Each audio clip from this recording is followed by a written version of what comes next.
Hi, my name is Lauren Capps, and the disease that I want to go over with y'all today is called Coxsackie virus B. It is in the Piconaviridae family, and in this particular family, there is a lot of family members, but only two in this family can cause harm to humans. It's a very good thing because this is a very large family. The genus of this particular virus is enterovirus. It was first discovered in 1948 when they were working on a vaccination for polio. It was discovered in New York, and it has been noted to be in Connecticut, Kentucky, and Ohio as well. It is a very hardy virus, and it is can be considered a hazardous virus because it can lead to death. Death primarily can occur when the person that has the virus is either a neonate or an infant or is otherwise immunocompromised. The technical breakdown of this virus, it is an RNA virus. It is a single genome and has a linear strand. And here's a picture of it. You can see that it's small and has burr-like protrusions. And incubation can be from which is typical incubation can be from 2 to 6 days, but the illness can last anywhere from 2 days to 2 weeks. It's transmitted primarily through the oral fecal route and can reside in the upper respiratory lobes, or it can be in the distal bowel. They first replicate in the upper respiratory, in fact.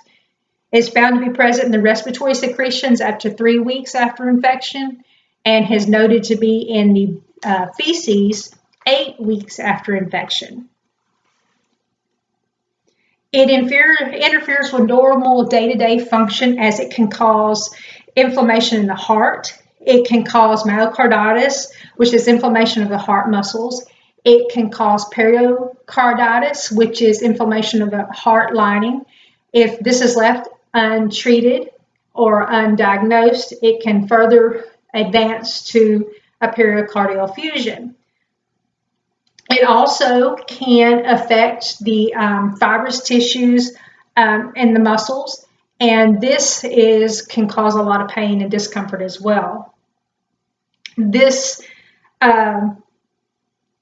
strain of Coxsackie virus B can actually be attributed to viral meningitis and has been attributed also to diabetes type 2. Signs and symptoms can be quite varied. It can be anywhere mild, like a cold, like flu-like symptoms.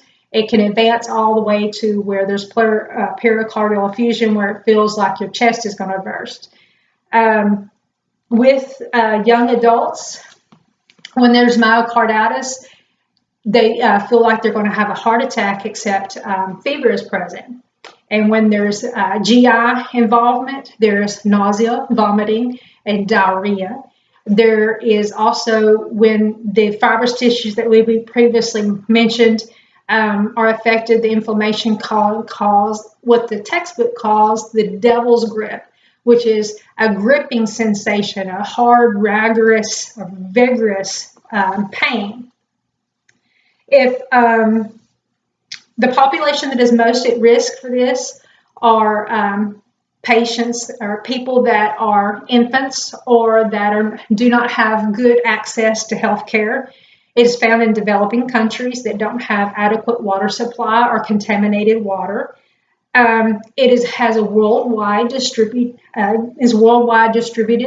and it is mainly in the tropics, and it can be present in the warm weather as well.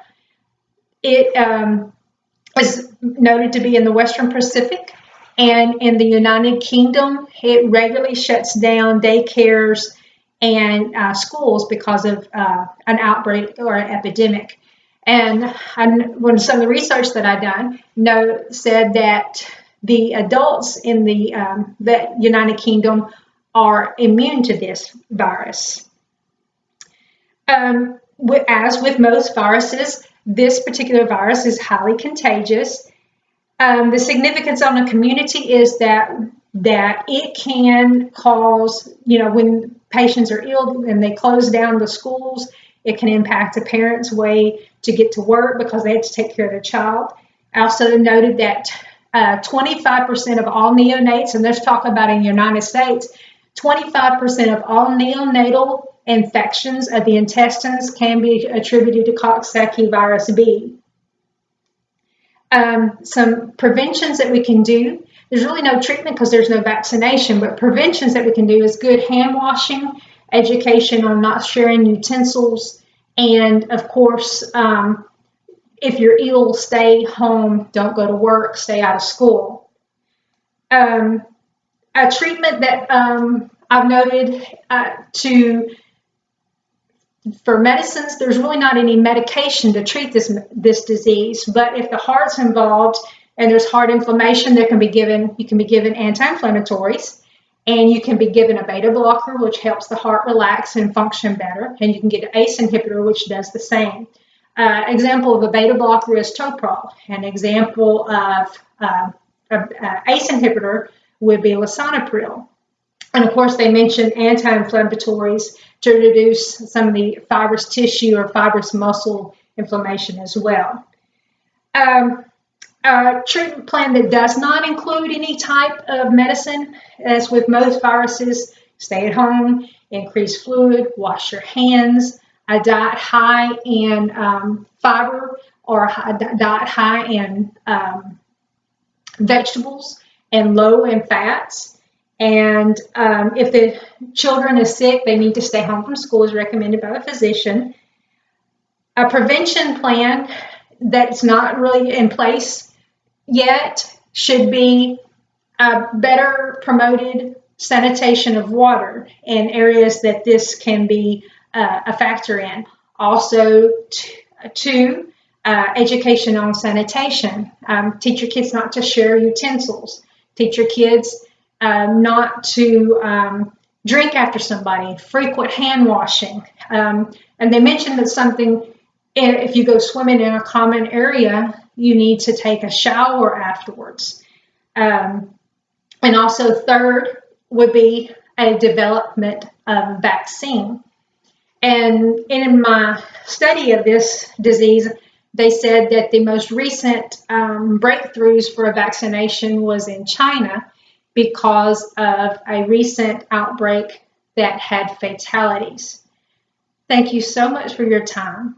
My name is Lauren Capps.